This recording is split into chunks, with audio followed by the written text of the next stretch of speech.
lahat na Ayan na yan. Na malapit na siyang mawala ng nanay. Mawawalan siya ng nanay!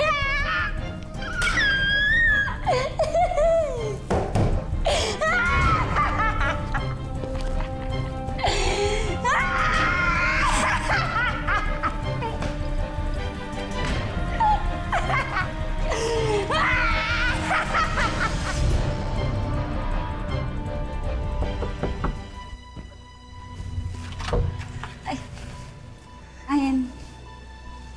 Nandiyan na ba si Mami Stella?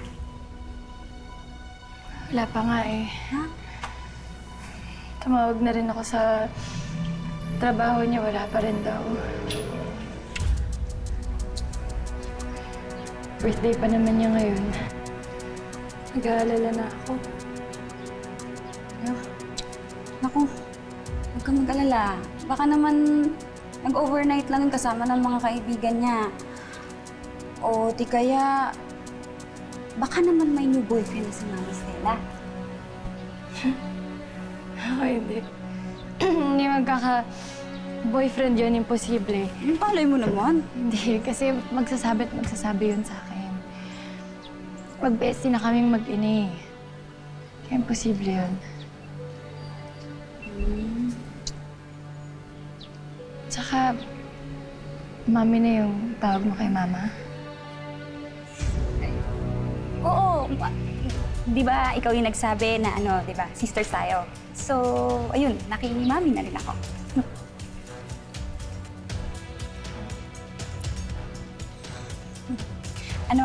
Gusto mo kumain? Tara, kain tayo, lilibre kita. Hindi na muna, Ate Clarice. May gagawin pa akong project eh. Tsaka, hintayin ko si Mama, baka umuwi na siya bigla eh. Sorry. Sige. Una lang. Mauna na rin ako ha. Gutom ako eh. Ayaw sumama. Oh.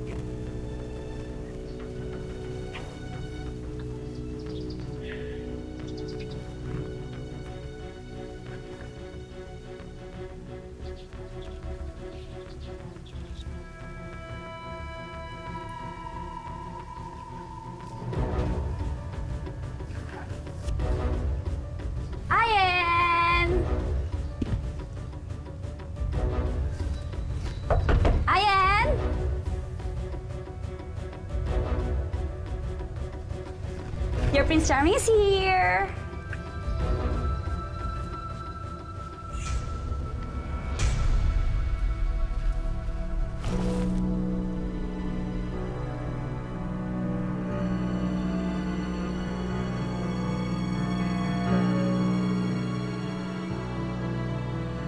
Bakit kaya hindi pa umuwi si Mama? Birthday niya ngayon eh. Isang beses niya lang ginawa yung ganito. Yung nag-straight duty siya, may bagyo, kaya wala siyang signal.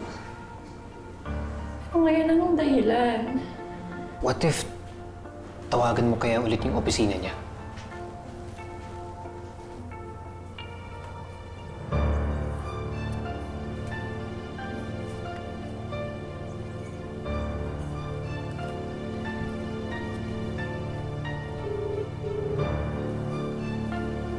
Hello? Good morning po. Andyan po ba si Stella Corpus? Si Ayan po ito, anak ko. Ay, Ayan, maaga mo pa rin sa mama mo kahapon Kasi di ba birthday niya ngayon, nag-leave pa nga eh. Sige, salamat po.